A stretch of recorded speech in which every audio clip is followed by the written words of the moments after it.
తిరుమలలో ముక్కోటి ఏకాదశికి ముస్తాపైన తిరుమల మొన్న సంక్రాంతి పండుగ రోజు నాడండి ముక్కోటి ఏకాదశికి వెళ్ళామండి.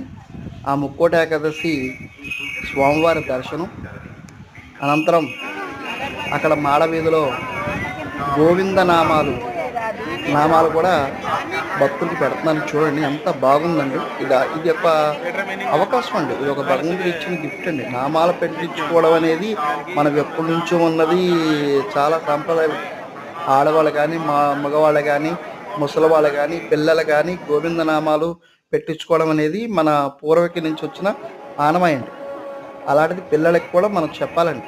కొంతమంది పిల్లలు పెట్టించుకోరు, మన పిల్లలు కూడా పెట్టించుకోమని చెప్పాలండి. అలాగే స్వామివారు గుడి ముందు ఒక పూల అలంకారంతో డెకరేషన్ తోటి ఒక మంచి లొకేషన్స్ దేవుడు దాంట్లో ఉత్తర ద్వార దర్శనం ద్వారా వెళ్ళేటట్టుగా ఒక ప్లాన్ చేశారండి.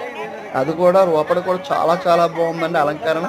స్వామివారు ఎప్పుడు ఇలా చక్కగా పడుకున్నట్టుగా చూపించారండి. లోపల చాలా బాగుందండి ఇది వీడియో. ఈ స్వామివారు ఎప్పుడు కూడా నిండుగా ఉంటారండి. ఆ స్వామివారు ఎప్పుడు కూడా నిండుగా సంతోషంగాను చాలా చాలా అది ఇంతనేం చెప్పలేమండి. ఇది భగవంతుడు ఇచ్చిన గిఫ్ట్ అండి.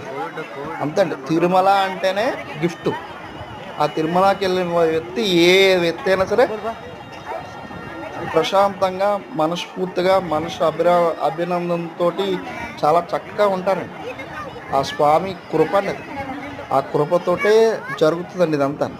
ఆ కృప లేనిది ఏది జరగదండి. మానవుడు అనుకున్నది ఏమీ జరగదండి. భగవంతుడు అనుకున్నది ఖచ్చితంగా ఏది ఉందండి, అంతకంటే ఏమి లేదండి. ఆ స్వామిని చూడటం, అది చూస్తుంటే ఆ పూల అలంకరణ కూడా చాలా చక్కగా నిండుగా చూడండి ఎంత బాగుందో. అలంకరణ కూడా చాలా చక్కగా నిండుగా కనిపించేటట్టు ఆ స్వామి లోపలికి వెళ్తుంటే ఒక స్వర్గంలోకి వెళ్ళినట్టుగా అంతగా ఫీలింగ్ వచ్చింది. ఒక అనుభూతి అండి. అది ఎంత అని ఏం చెప్పలేము. అందరూ వీడియోలు తీస్తున్నారండి, మనం కూడా ఒక వీడియో తీసాం చిన్న బిట్టు.